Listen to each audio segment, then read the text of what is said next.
Chers collègues, c'est avec une vive émotion que nous avons appris le décès le 11 janvier dernier de David Maria Sassoli, président du Parlement européen. Je garderai le souvenir d'un homme de conviction, respectueux de tous et engagé au service de l'intérêt collectif. Particulièrement attentif à la place des régions dans le processus décisionnel européen, le président Sassoli avait récemment marqué son soutien à l'élaboration d'un mémorandum d'entente entre le Parlement et notre conférence. Dans un courrier adressé aux membres du bureau du Parlement européen, puis à la présidente Metsola, j'ai pris l'engagement, à la mémoire du président Sassoli, d'œuvrer personnellement à la bonne application de cet accord bilatéral qui a pour objectif de mieux coordonner nos travaux respectifs, de développer les contacts entre les membres de nos organisations et de partager nos expériences et expertises respectives. Dans ce cadre, j'ai le plaisir d'inviter M. Klemen Žumer, chef de l'unité de liaison de la Direction générale des services de recherche parlementaire au Parlement européen, à prendre la parole dans le cadre de l'échange annuel avec le service de recherche sur les priorités politiques liées au programme de travail annuel de la Commission européenne pour 2022 et à la déclaration commune sur les priorités législatives de l'Union pour 2022. Je vous donne la parole, M. Žumer. Merci beaucoup, Monsieur Jean-Claude Marco, le Président. First of all, let me congratulate you from the European Parliament for your election. I would also like to greet Mr. Benjamin Urard, dear regional parliaments of Europe, presidents and representatives, dear Minister President of the Government of Wallonia, dear President of the European Committee of Regions, dear President Mr. Herman Van Rompuy, ladies and gentlemen. Let me first of all thank you very much for the beautiful words and most kind expressions you have made at the recent passing of our late President of the European Parliament, Mr. David Sassoli. It is telling and significant that the Memorandum of Understanding that he signed less than a month before his death is the one between the Conference of European Regional Legislative Assemblies and the European Parliament.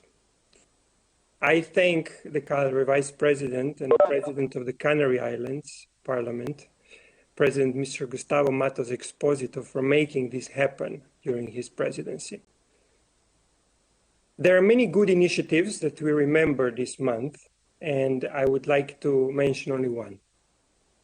The European Parliament, under President Sassoli's leadership, successfully responded to the COVID pandemic and remained open and safe.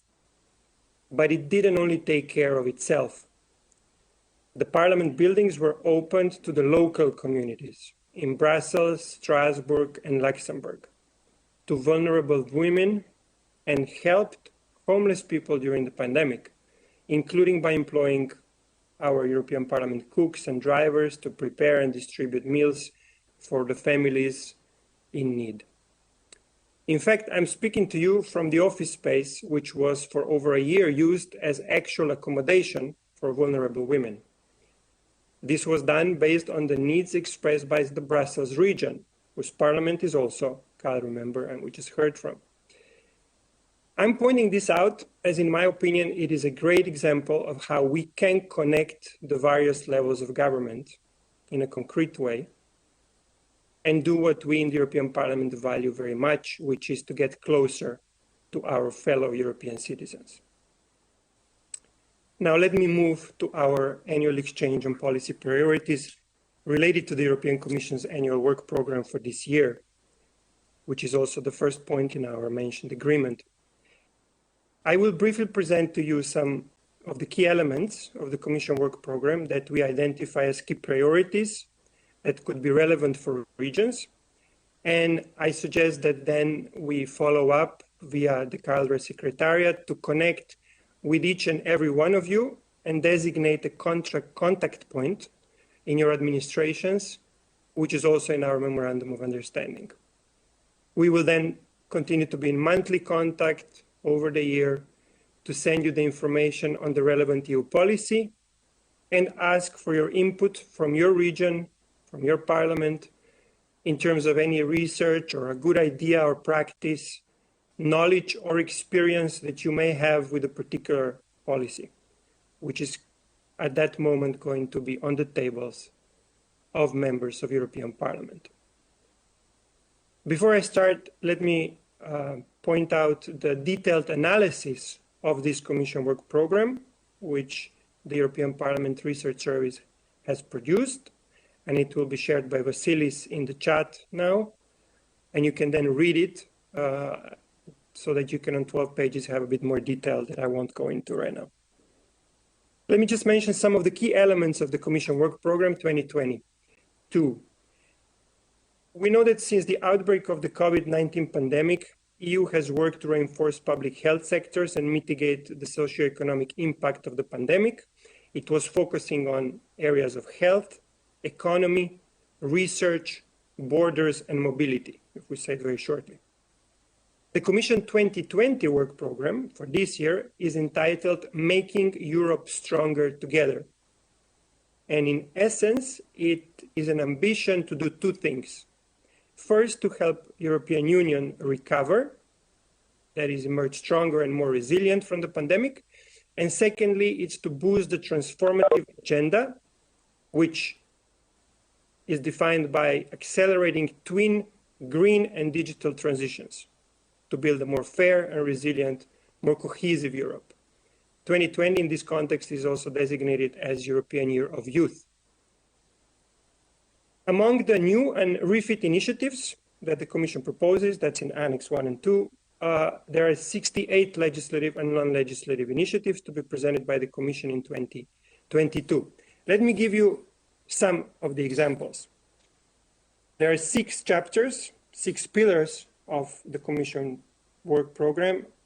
The first one is European Green Deal priority. In this, we have initiatives to complement the Fit for 55 package, actions to get to a zero pollution and circular economy, accelerate the deployment of renewables, external funding for biodiversity, which should be doubled, for example, new rules on sustainable use of pesticides, and other initiatives to achieve greener and more sustainable agriculture. In terms of the second part, which is Europe Fit for the Digital Age, Commission will come forward with a European Chips Act.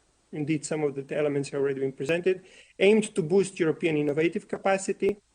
It will work on Cyber Resilience Act. It is going to offer EU-wide broadband connectivity proposal. It will look into the digital transformation of the energy sector, into measures to promote digital skills in schools and higher education, and come up with an initiative on multimodal digital mobility services, amongst others. Thirdly, in the Economy That Works for People chapter, the Commission aims to ensure quality jobs, fair working conditions, and broad social protection. It expects to present a recommendation on minimum income, a communication to strengthen social dialogue, and proposal to improve protection of workers exposed to asbestos, especially, and also propose legislation to facilitate small and medium-sized enterprises' access to capital and fair taxation. Under Strong Europe in the World, in particular, Commission aims to build connectivity partnerships to promote digital and green trusted connectivity with partners across the globe, so-called Global Gateway, strengthen EU's resilience and open strategic autonomy, come up with a new strategy on international energy engagement, promoting security of supply, clean technologies, and open markets, and international governance of the oceans. In terms of promoting our European way of life, the Commission is planning to continue to deliver on genuine security union and regularly update on the rules for advanced passenger information, for example, come up with a strategy for universities, an initiative to promote transnational cooperation in higher education. European care strategy is expected to guide the development of sustainable long-term care. The Commission is proposing a new framework for a dynamic EU pharmaceutical sector, revision of legislation on pediatric medicines and rare diseases, proposal to create a genuine European health data space, and recommend action on cancer screening. In terms of new push for European democracy, European Media Freedom Act to improve transparency, accountability, and independence, affecting media freedom and pluralism should be proposed, and various actions taken to uphold the primacy of EU law.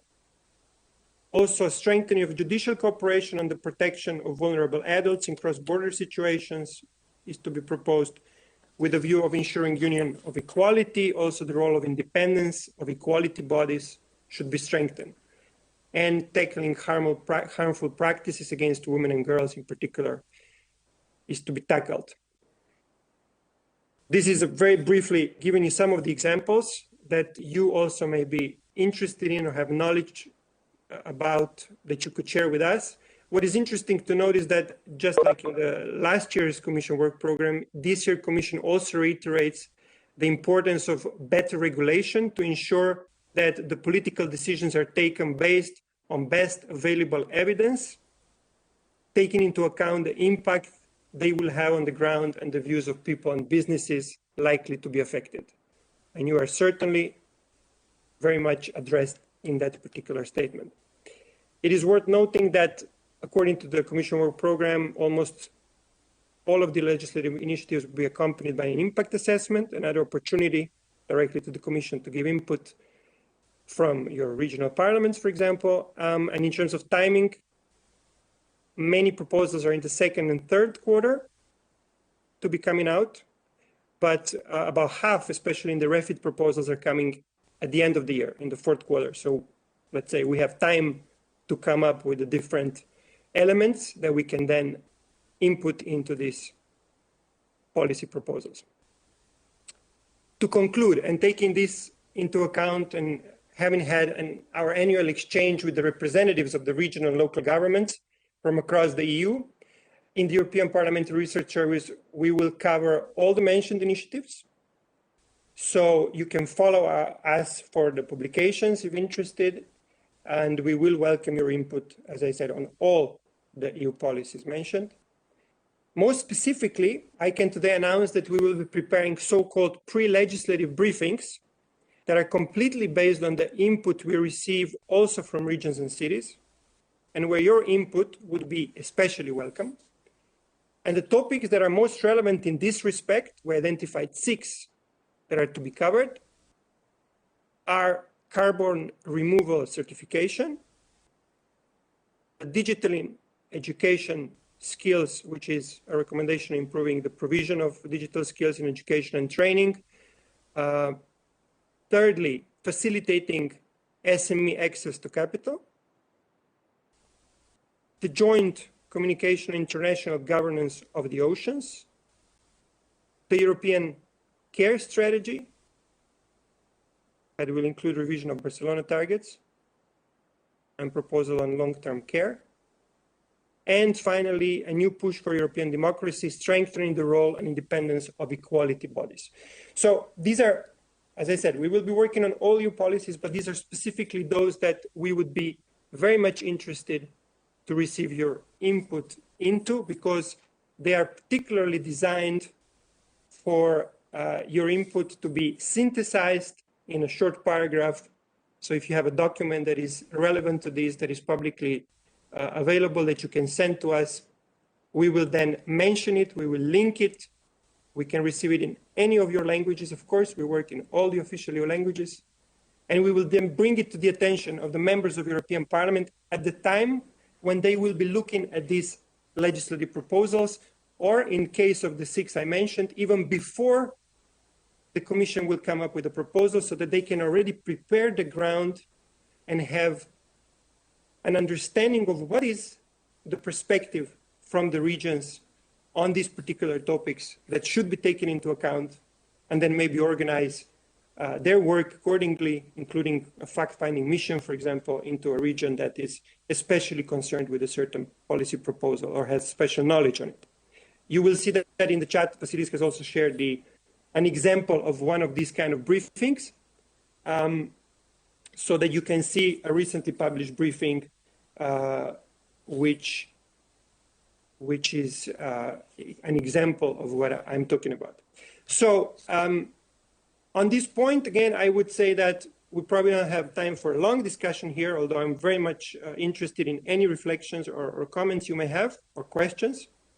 But I would encourage us or propose that the next step would be that we connect with you directly and identify contact points in your administrations whom we can then, on a monthly basis, once a month, inform about the key policy dossiers that are on the table of the members and ask for input. So in case you have certain documents that you can share with us in your own language or in any other EU language, it will be great to receive them so that we can use them and that we can study them so that we are here in the European Parliament aware of what is the position on the ground, what is your perspectives and positions. That's all from my side at this point, and thank you very much for the invitation. I look forward to the cooperation, and I thank you again, Mr. President, Marcour, for your engagement and personal engagement to strengthen our cooperation. Thank you very much. Merci beaucoup, Monsieur Žumer, pour votre proposition et pour les éléments qui ne manqueront pas d'alimenter le travail des groupes de travail de la Calerie, ainsi que les résolutions qui seront examinées à l'occasion de notre prochaine assemblée plénière. Quelqu'un souhaite-t-il s'exprimer sur l'exposé de M. Žumer?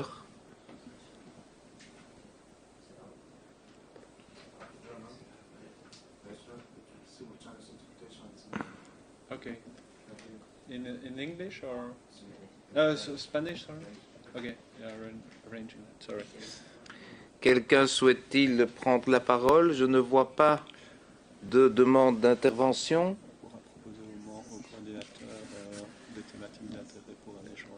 Nous proposerons d'avoir un contact avec les différents coordinateurs des thématiques pour pouvoir échanger sur le programme d'action 2022 et ainsi revenir vers M. Žumer ultérieurement.